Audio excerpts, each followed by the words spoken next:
हर पल आपके साथ। गणतंत्र दिवस की तैयारियां हुई शुरू। दिल्ली पुलिस आयुक्त ने की पीसी। 27,000 से ज्यादा सुरक्षा कर्मी कर रहे निगरानी।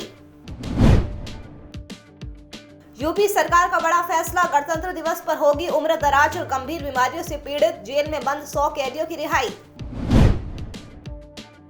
दिल्ली में कोरोना का कहर जारी। सामने आए कोरोना के 9,197 नए मामले। 34 कोरोना मरीजों की हुई मौत। उपराष्ट्रपति वेंकैया नायडू कोरोना संक्रमित, एक हफ्ते के लिए खुद को किया आइसोलेट। ट्वीट कर साझा की जानकारी। हरियाणा के पूर्व सीएम भूपेंद्र सिंह हुड्डा हुए कोरोना पॉजिटिव। ट्वीट कर दी जानकारी। संपर्क में आए लोगों से की जांच की अपील। रुक करते हैं खबरों का। दिल्ली पुलिस कमिश्नर राकेश अस्थाना ने रविवार को गणतंत्र दिवस की तैयारियों के बारे में मीडिया को जानकारी दी। पुलिस कमिश्नर ने बताया कि गणतंत्र दिवस को लेकर दिल्ली में पिछले 2 महीने से आतंकवाद विरोधी गतिविधियों पर कड़ी नजर रखी जा रही है। उन्होंने आगे बताया कि दिल्ली हमेशा ही आतंकियों के टारगेट पर रहती है, इसे लेकर हम इस बार भी अलर्ट मोड पर है।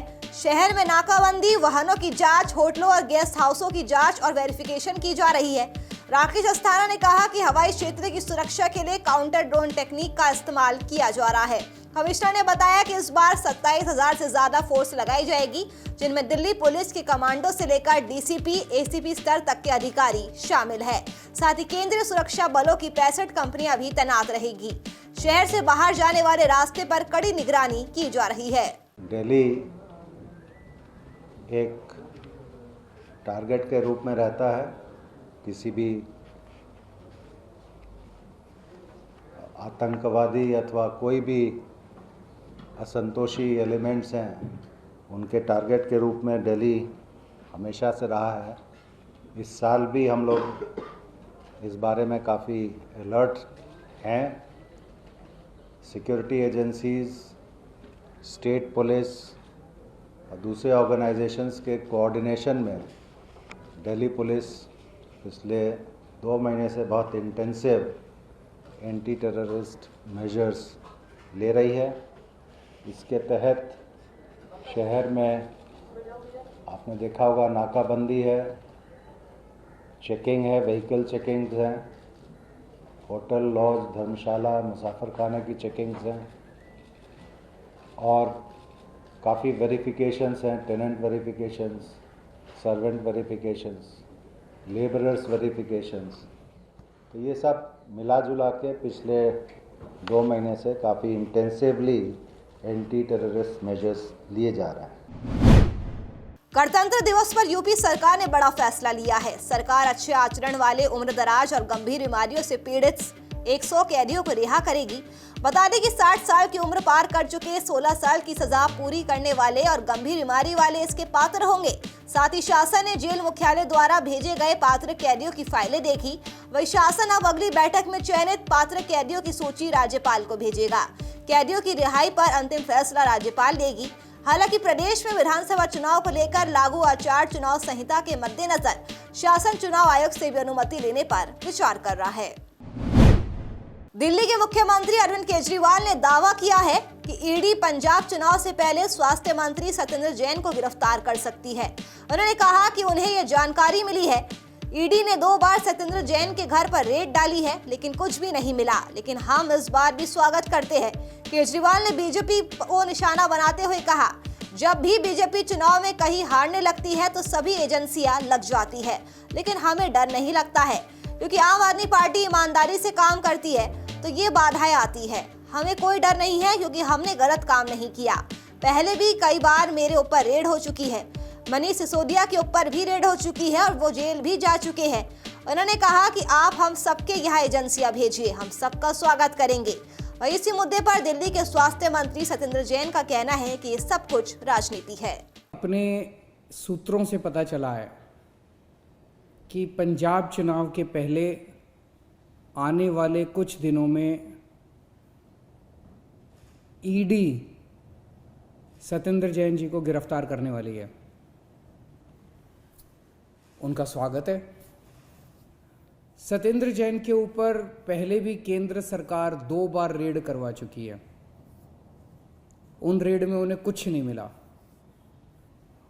फिर से वो अगर आना चाहते हैं, उनका बहुत बहुत स्वागत है। तो चूंकि चुनाव हैं और जब जब बीजेपी चुनाव कहीं भी हार रही होती है तो वो सारी एजेंसीज को छोड़ देती है, तो जाहिर तौर पे रेड भी होगी, गिरफ्तारियां भी होगी, उसका हमें कोई डर नहीं है। पंजाब के अंदर इस बार हम जरूर जीतेंगे और अगर उनका जो भी मन है, पहले भी मेरे घर पे 2 बार रेड कर चुके हैं, तब भी कुछ नहीं मिला था, फिर से आ जाएं, वेलकम। नहीं, क्यों लगता है, क्यों आप ये सब कार्रवाई कर रहे हैं? मैं तो देखो पंजाब में इलेक्शन है, पॉलिटिक्स ही है, अब देखो पंजाब के इलेक्शन आ रहे हैं तो इसकी वजह से लगता है। पिछली बार भी पंजाब इलेक्शन से पहले ही स्टार्ट हुआ था, तो मेरे यहाँ पे रेड वेड हुई थी, तब भी पंजाब इलेक्शन थे। 2017 में पंजाब इलेक्शन से पहले हुआ था, अब फिर पंजाब इलेक्शन है दोबारा से लगता है। वो कह रहे हैं सीएम चन्नी डरेंगे, पंजाब के हम नहीं डरते हैं। मैं तो कह रहा हूँ वेलकम है ना ये। अभी मैं पंजाब में हूँ, लुधियाना में हूँ, इस टाइम लुधियाना के अंदर हूँ। कल मैं अपना दिल्ली पहुँच जाऊँगा, वापस दिल्ली आ जाएँ, लुधियाना आ जाए, जहाँ मर्जी आ जाए, वेलकम। मतलब अगर कार्रवाई होती तो आप डरते नहीं? अरे सर, डरते तो 5 साल से ऐसे रहते कर रहे हैं ना, 5 साल से वही चीज़ चलाए जा रहे हैं। We are most welcome. CBI, ED, income, everyone is welcome. देश की राजधानी दिल्ली में रविवार को कोरोना वायरस संक्रमण के नए मामलों में गिरावट दर्ज की गई। पिछले 24 घंटों में यहां कोरोना के 9,197 नए केस सामने आए। यहां कोरोना की पॉजिटिविटी रेट 13.32% हो चुकी है। पिछले 24 घंटे में दिल्ली में नए मामले कम हुए और पॉजिटिविटी रेट में भी 3% तक गिरावट दर्ज की गई है। पिछले 24 घंटों में यहां पर 34 मरीजों की मौत कोरोना के चलते हो चुकी है। देश के उपराष्ट्रपति वेंकैया नायडू कोरोना वायरस से संक्रमित हो गए हैं। कोरोना की पॉजिटिव रिपोर्ट आने के बाद उन्होंने खुद को 1 हफ्ते के लिए आइसोलेट करने का फैसला किया है। उपराष्ट्रपति के आधिकारिक ट्विटर हैंडल से उनके संक्रमण की जानकारी साझा की गई है। उपराष्ट्रपति श्री एम वेंकैया नायडू आज कोविड टेस्ट रिपोर्ट में पॉजिटिव पाए गए। वे आजकल हैदराबाद में है। कोविड प्रोटोकॉल का पालन करते हुए उन्होंने स्वयं को 1 हफ्ते के लिए अलग आइसोलेट रखने का फैसला किया है। अपने एक अन्य ट्वीट में लिखा गया कि उपराष्ट्रपति ने आग्रह किया है कि विगत दिनों में जो भी लोग उनके संपर्क में आए थे वे भी स्वयं को अलग रखें और अपनी जांच करवाएं। हरियाणा के पूर्व मुख्यमंत्री एवं वरिष्ठ कांग्रेस नेता भूपेंद्र सिंह हुड्डा कोरोना पॉजिटिव हो गए हैं। वे दिल्ली स्थित अपने घर पर गए हुए थे, जहां शनिवार सुबह उन्हें बुखार आ गया। उसके बाद उन्होंने जांच कराई तो रिपोर्ट पॉजिटिव पाई गई। फिलहाल वे अपने घर में ही क्वारंटीन हो चुके हैं। वहीं संपर्क में आए लोगों से जांच कराने की अपील की है। बताया गया है कि पूर्व सीएम दिल्ली के तालकटोरा स्टेडियम के पास स्थित अपने निवास पर गए हुए थे, जहां शनिवार सुबह उन्हें बुखार की शिकायत हुई। इसके बाद उन्होंने कोरोना जांच के लिए अपने सैंपल दिए। देर शाम आई रिपोर्ट में कोरोना पॉजिटिव पाए गए। पॉजिटिव आने के बाद पूर्व सीएम ने ट्वीट करते हुए अपील की है कि कोविड के शुरुआती लक्षण दिखने पर आज मैंने RT-PCR टेस्ट करवाया, जिसकी रिपोर्ट पॉजिटिव आई है। डॉक्टरों की सलाह के अनुसार मैंने खुद को घर पर आइसोलेट कर लिया है। पिछले दिनों मेरे संपर्क में आए सभी लोगों से अनुरोध है कि कृपया अपना टेस्ट करवाएं और जरूरी सावधानी भी बरतें। महाराष्ट्र में स्कूलों को खोलने को लेकर सरकार ने फैसला ले लिया है। मुख्यमंत्री उद्धव ठाकरे ने सोमवार को सभी स्कूलों को खोलने की अनुमति दे दी है। सीएम ने कहा है कि स्कूलों को खोलने के लिए सभी कोविड को लेकर नियमों का पालन करना जरूरी होगा। शिक्षा मंत्री ने कहा कि कक्षा 1 से लेकर 12वीं तक के स्कूलों को आज से खोल दिया जाएगा। हालांकि जनवरी की शुरुआत में महाराष्ट्र सरकार ने सभी स्कूलों को 15 फरवरी तक के लिए बंद रखने का फैसला लिया था, लेकिन कोरोना के मामलों में गिरावट को देखते हुए अब इस फैसले को वापस ले लिया गया है। छत्तीसगढ़ में कोरोना की रफ्तार धीरे धीरे कम हो रही है। प्रदेश के अलग अलग हिस्सों से नए मरीजों की संख्या में गिरावट देखने को मिल रही है। संक्रमितों के आंकड़ों में कमी आने के बाद जिला प्रशासन ने स्कूलों को खोलने का फैसला लिया है। इस संबंध में जिला कलेक्टर दोमन सिंह ने आदेश जारी कर दिए हैं। जिले के सभी स्कूल आज से खोल दिए गए हैं। प्रशासन ने फैसला पालकों की मांग पर लिया है। बता दें कि ओमिक्रॉन वेरिएंट के प्रसार को देखते हुए प्रशासन ने 1 से 8वीं तक के स्कूलों को बंद करने का आदेश दिया था, लेकिन अब स्कूलों को फिर से खोल दिया गया है।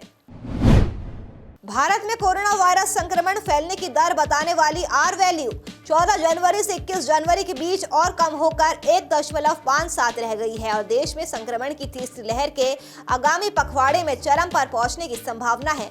IIT मद्रास के प्रारंभिक विश्लेषण में ये जानकारी दी गई।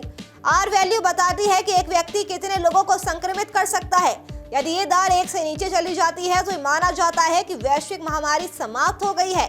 IIT मद्रास की तरफ से साझा किए गए इस विश्लेषण के अनुसार 14 जनवरी से 21 जनवरी के बीच R वैल्यू 1.57 दर्ज की गई, जो 7 से 13 जनवरी के बीच 2.2, 1 से 6 जनवरी के बीच 4 और 25 दिसंबर से 31 दिसंबर के बीच 2.9 थी। उत्तर भारत में ठंड और कोहरे ने डबल अटैक कर दिया है।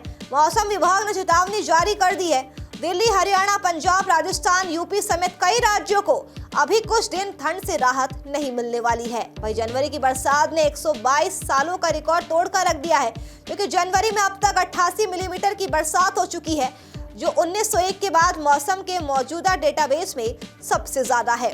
उत्तर भारत में ठिठुरन वाली ठंड ने जीना मुहाल कर दिया है। पहाड़ी इलाकों में बर्फबारी हो रही है, तो मैदानी राज्यों में बारिश और सर्द हवाओं ने परेशानी को बढ़ाकर रख दिया है।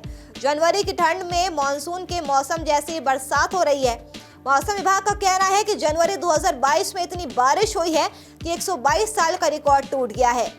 मौसम विभाग ने चेतावनी दी है कि दिल्ली, हरियाणा, पंजाब, राजस्थान, उत्तर प्रदेश समेत कई राज्यों को अभी कुछ दिन ठंड से जूझना पड़ेगा।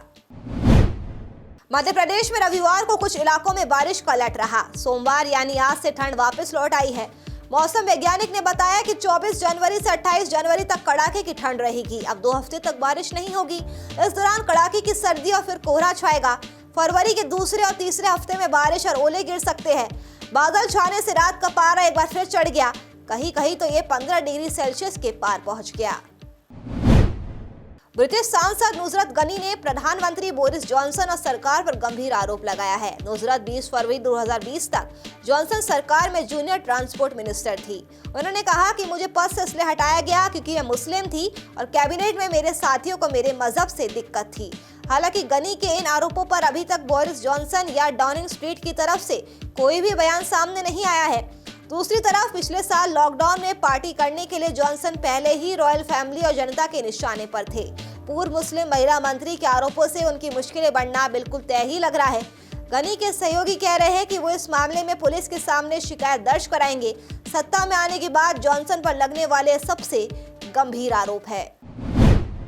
अफगानिस्तान के पश्चिमी शहर हेरात में एक मिनी वैन में हुए बम विस्फोट में 7 लोगों की मौत हो गई। मरने वालों में से 4 महिलाएं भी शामिल हैं। तालिबान कमांडर मावलवी अंसारी ने बताया कि हमले में 10 लोग घायल भी हुए। अभी तक इस विस्फोट के पीछे का मकसद पता नहीं चल सका है। फिलहाल किसी भी संगठन ने हमले की जिम्मेदारी नहीं ली है। सीक्रेट डिपार्टमेंट के प्रवक्ता सबित हार्वी ने कहा, शुरुआती जांच से पता चला है कि विस्फोटक को पैसेंजर गाड़ी के ऑयल टैंक पर लगाया गया था। हेरात के एक स्वास्थ्य अधिकारी ने बताया कि 10 घायलों में 3 की हालत बहुत ज्यादा गंभीर है। हेरात के जिस इलाके में विस्फोट किया गया वहां पर शिया हजारा समुदाय अच्छी खासी तादाद में रहता है। ये समुदाय अक्सर ISIS और इस्लामिक स्टेट इन खुरासान के आतंकियों के निशाने पर रहता है। इस वजह से अनुमान लगाया जा रहा है कि इस हमले के पीछे इन संगठनों का हाथ हो सकता है। ब्रिटेन ने दावा किया है कि रूस यूक्रेन में अपनी कठपुतली सरकार बिठाना चाहता है। रूस यहाँ ऐसा नेता चाहता है जो उसका समर्थन करता हो। इसके लिए रशियन इंटेलिजेंस ऑफिसर्स यूक्रेन के पूर्व राजनेताओं के संपर्क में है। हालांकि ब्रिटेन के विदेश मंत्रालय ने अपने आरोपों के समर्थन में कोई सबूत नहीं दिया है। उधर रूस ने ब्रिटेन के इन आरोपों को झूठा करार दिया है। ब्रिटिश मंत्रालय ने शनिवार को कहा कि हमें जानकारी मिली है कि रूसी सरकार यूक्रेन के पूर्व सांसद येविन मुरायेव को रूस समर्थक नेतृत्व के लिए संभावित उम्मीदवार के रूप में देख रही है। ब्रिटिश विदेश सचिव लिज ट्रस ने ट्वीट किया कि हम यूक्रेन में रूस समर्थक नेतृत्व स्थापित करने की साजिश को बर्दाश्त नहीं करेंगे। उन्होंने कहा कि रूस जानता है कि यूक्रेन में सैन्य घुसपैठ एक बड़ी रणनीतिक गलती होगी और उसे कड़े प्रतिबंधों का सामना करना पड़ेगा। अमेरिका के कैलिफोर्निया में भीषण आग ने बिग सुर इलाके के जंगल को अपनी चपेट में ले लिया है। आग इतनी तेजी से फैल रही है कि इस पूरे इलाके को खाली करवाकर मेन रोड को बंद कर दिया गया। आग लगने की शुरुआत शुक्रवार रात इलाके की घाटी से हुई थी, जिसके बाद 80 किलोमीटर प्रति घंटे की तेज हवाओं की वजह से कैलिफोर्निया के समुद्री तट तक फैल गई। कैलिफोर्निया के फॉरेस्ट डिपार्टमेंट के प्रवक्ता सेसिल जूलियट ने कहा कि आग की वजह से 6 किलोमीटर इलाके के पेड़ जल गए हैं। तेज हवाओं के चलने की वजह से आग बहुत स्पीड से फैली। कार्मेल और बिग सुर के बीच कम आबादी वाले इलाकों को खाली कराया जा रहा है। सरकारी एजेंसियां और प्राइवेट एनजीओ ने मिलकर आग को काबू करने की कोशिश की। पूर्वोत्तर ने एक बार फिर से पूरे देश को गर्व महसूस करने का मौका दिया है। मणिपुर के 24 साल के युवक ने Guinness book of world record में अपना नाम दर्ज कराया है। अपनी उंगलियों के बल पर 1 मिनट में सबसे ज्यादा पुशअप कर युवक ने रिकॉर्ड बनाया है। बता दें कि मणिपुर के रहने वाले ने अपना ही रिकॉर्ड तोड़ा है। 2 बार के Guinness book world record holder Niranjoy ने 1 मिनट में 109 पुशअप करके 105 पुशअप्स का पिछला रिकॉर्ड तोड़ा है। पहले ये रिकॉर्ड यूनाइटेड किंगडम के ग्राहम माली के पास था। मानी ने साल 2009 में विश्व रिकॉर्ड बनाया था। साथ ही अगले साल 2020 में उन्होंने 1 मिनट में सबसे ज्यादा एक आम नक्कल पुशअप्स का रिकॉर्ड बनाया था। भारत और साउथ अफ्रीका के बीच तीसरा वनडे मुकाबला खेला जा रहा है। टीम इंडिया पहले गेंदबाजी कर रही है। साउथ अफ्रीकी टीम की पारी के दौरान टीवी स्क्रीन पर कुछ ऐसा दिखा जिसका हर किसी को बेसब्री से इंतजार था। विराट कोहली की बेटी वामिका की पहली झलक मैच के दौरान हर किसी को देखने को मिली। विराट कोहली की पत्नी और बॉलीवुड अभिनेत्री अनुष्का शर्मा स्टैंड्स में अपनी बेटी वामिका के साथ खड़ी थी। उसी वक्त कैमरा उनकी ओर गया। वामिका पिंक ड्रेस पहने अपनी मां अनुष्का की गोद में थी। बता दें कि पहली बार है जब विराट कोहली की बेटी वामिका की झलक देखने को मिली है। 2 बार ओलंपिक पदक विजेता पीवी सिंधु ने Syed Modi international badminton tournament का खिताब जीत लिया है। पूर्व विश्व चैंपियन सिंधु ने रविवार को फाइनल्स में हमवतन मालविका बंसौद को 21-13 और 21-16 से हराकर खिताब पर कब्जा जमा लिया। इससे पहले पीवी सिंधु ने शनिवार को 5वीं वरीयता प्राप्त रूसी प्रतिद्वंदी के सेमीफाइनल में रिटायर्ड हर्ट होने से Syed Modi international badminton tournament के महिला सिंगल्स फाइनल में प्रवेश किया था। शीर्ष वरीय सिंधु ने आसानी से पहला गेम 21-11 से जीत लिया था, जिसके बाद रूसी प्रतिद्वंदी ने दूसरे महिला एकल सेमीफाइनल मैच से रिटायर्ड हर्ट होकर हटने का फैसला किया था।